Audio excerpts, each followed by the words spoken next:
my channel and welcome to my vlog. Ayan guys, today magluluto ako ng isang kakaibang recipe. Isa siyang kind of bread.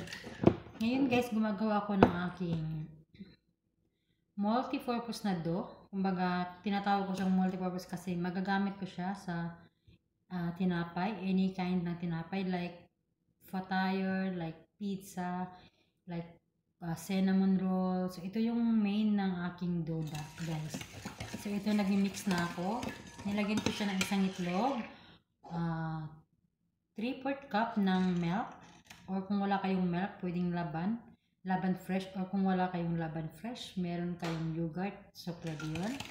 1/4 cup ng cooking oil, 4 na kutsara ng sugar, and 1 teaspoon ng yeast. Ayan. A little bit of salt. So, yun na. Mix na natin siya. Ito yung quantity na to. Ang kailangan niya is 3.5 cup na flour. Ayan. Mabilisan lang to guys ha.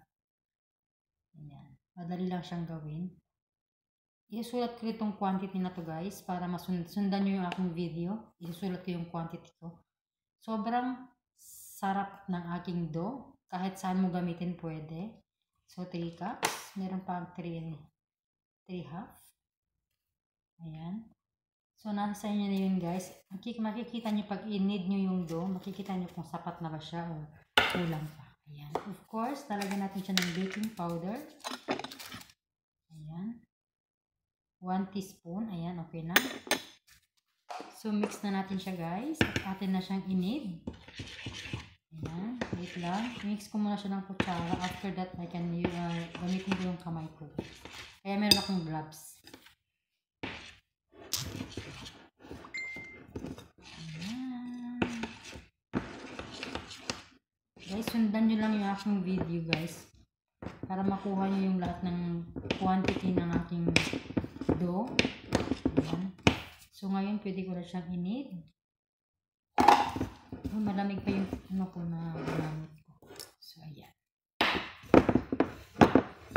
Knead lang natin siya hanggang maging buo yung ating dough. Ayan. Ganito kahirap ang kusina, guys. Pero, guys, sa totoo lang, I love cooking. So, kahit gaano pa kahirap, kayang-kaya yan. Kasi gusto ko siya. So, ayan. Okay na yung ating dough. Tatakpan natin siya ng plastic. Antayin natin siyang like 30 minutes. Saka natin siya gagawin. Ayan. See? Ayan. So, set aside natin siya guys.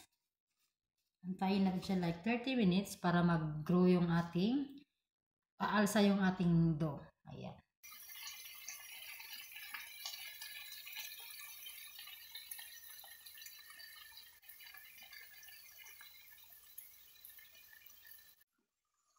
Guys, ayan yung nakahanda kong toppings mamaya sa ating bread.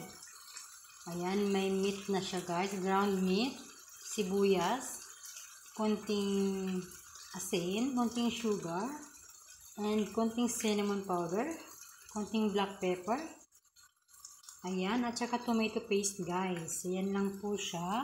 Antayin natin siyang maluto para sa ating toppings mamaya. Ayan, sobrang sarap. Ayan.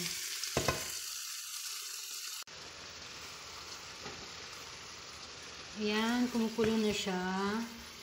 Like 1 minute, pwede na po siyang patayin. Ito na yung ating toppings mamaya. Abangan nyo guys. At sa ngayon, after nito, gagawa na tayo ng ating dough na nakahanda na. Ipakita ko sa inyo kung paano ko siya gagawin guys. Para sa mga mahilig sa tinapay dyan, tara samahan nyo ako sa ating kusina. Ayan. Sobrang yummy nito guys. Kung nabibili nyo ito sa labas, sa akin naman guys, puro homemade po yung gawa ko guys. Ako po mismo ang gumagawa. Ayan yung ating dough guys. Gaganin natin siya para maluto siya. Ayan. Dalawa itong nagawa kong dough.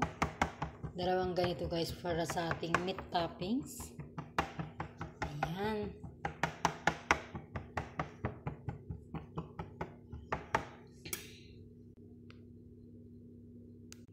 Continue tayo guys. Ito yung ating meat toppings na hinanda natin. Ayan. Ganun lang siya guys.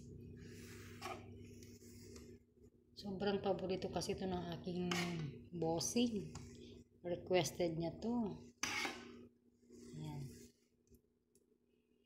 Sila kasi guys, hindi sila mahilig ngayon. Dito sa amin, hindi sila mahilig mag-rice. So, ako lang yata yung kumakain ng rice dito. Sila madalang lang. Gagawa lang ako ng pagkain para sa sarili ko na may ano. Sa kanila mahilig sila sa bread. Ano, hindi sila mahilig sa mga rice, especially sa rice. Dahil yung mga alaga ko na hindi ko makain, Diyos ko. Huwag ka na magluto, di mapansin talaga. Ganito lang yung mga hilig nila guys. Hindi sila maselan talaga sa pagkain. Walang kahirap-hirap. Maswerte lang sila guys kasi mas mahilig ako magluto. Kaya kahit anong recipe na itatry ko, pinakain naman nila guys. Ayan. Nakahanda na yung ating isang bilog na meat na may bread. Hindi ako gumawa ng pizza ngayon kasi ito lang yung way ko. Tsaka sa fat tire. Sabayan ko siya ng fat tire. Ayan. So, gagawa pa ako ng isa guys. Ayan. Ayan guys, nakasalang na siya. Ang ating meat bread. So, lulutuin ko siya guys ng 30 minutes. Depende po, i-check ko po siya. Pero usually po 30 minutes po luto na siya. Madali lang po siyang lutuin guys kasi yung ating meat is luto na po. Ayan, antabayanan po nyo guys ang aking meat bread. So yummy! Continue tayo sa ating fat tire guys. Meron pa akong isang recipe. Same dough pa rin yung ginamit ko guys. Well, see guys. Continue natin guys. Guys, egg wash tayo guys. Ayan nating egg wash. Para sa ating dough. Ito na yung ating ginawa. Fat tire. Ayan. Egg wash tayo guys. Ganito lang po siya. Ito na po yung paraan para magiging brown yung taas mamaya.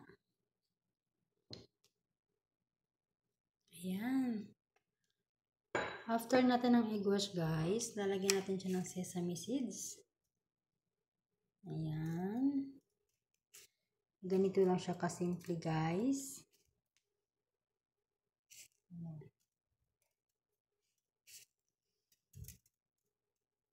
Ayan. Continue tayo sa ating egg wash.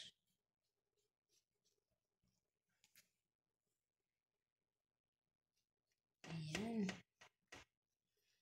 Maliliit lang yung aking fat tire guys para cute siya tignan. Ayan. So, lalagay tayo ng sesame seeds. Again. Ayan. Ito yung buhay kusina guys. Sa mga mahilig magluto dyan, sundan nyo yung aking ginagawa. Ayan. Promise ko sa inyo, magugustuhan nyo guys. Yung parang toppings cheese na ginawa ko sa loob guys is feta cheese. So pwede naman kayong gumamit ng iba't ibang cheese like cream cheese. Pwede rin. Mas masarap kasi ito cream cheese. Pero ang gusto kasi ng mga camel guys is yung salted cheese. So paborito talaga nila yun sa fat tire. So hindi naman to para sa akin. Ayoko naman gumawa. Ayokong kumain ng tinapay muna. Para to sa kanila guys kasi hindi sila mahilig mag-rice. Ayan. So salted cheese po yung laman niya guys. Tapos niroll ko po siya. Ayan. So done na tayo. Isasalang na natin siya. Maybe like 20 minutes guys. Luto na yung ating tinapay. Fat tire. Ayan. Arabic style to guys. Ito na yung ating bread kanina na may meat. Ayan, ready na siya guys. Ikakat na lang natin siya into 8. Yung isang peraso, ikakat natin siya into 8 guys. Parang pizza style lang din siya. Ayan. Ayan guys, done na ating fryer. Ayan, dalawa yung recipe na ginawa ko ngayon sa isang dough. So ayan, nakita nyo guys, sobrang sarap nito. Tara guys, kain tayo. Ayan, sarap-sarap yan. Yummy yummy from Host Mercy. Ayan. Thank you guys sa inyong pagsubaybay sa aking channel. Thank you so much.